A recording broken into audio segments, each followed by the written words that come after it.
ইদানিং তালতলা ক্লাব, আরিয়াদহ, বেলিয়াঘাটা থানা, সেই বেলঘরিয়া থানার যে ঘটনাটি নিয়ে চর্চা সংবাদ মাধ্যমে হচ্ছে, সেই ক্ষেত্রে তিনটি কথা বলা প্রয়োজন বলে রাজ্য সরকার মনে করছে।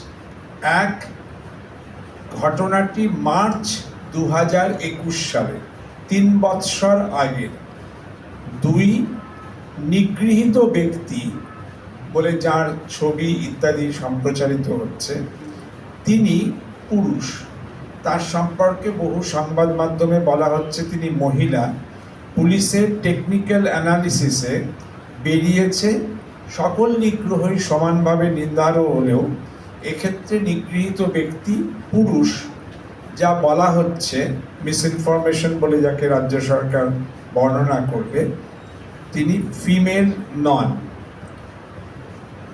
পরন্তু তৃতীয় যে পয়েন্ট বলার চেষ্টা হচ্ছে সেটা হচ্ছে যে অ্যাকিউজড জয়ন্ত সিং, তিনি কিন্তু has been repeatedly arrested by the police at least 5 times in 5 cases since 2016.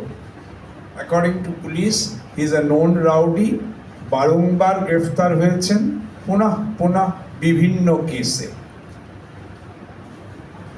সাম্প্রতিক উপনির্বাচনের সময় দেশের নির্বাচন কমিশন যখন শান্তি শৃঙ্খলা রক্ষার জন্য রাজ্য সরকার ও প্রশাসনকে বারবার বলছিলেন, সেই সময় পুরাতন 3 বছরের পুরাতন একটি ঘটনার লিঙ্গ পরিচয় বিকৃত করে যেভাবে অপপ্রচার করা হয়েছে, তাতে রাজ্য সরকার উদ্বিগ্ন।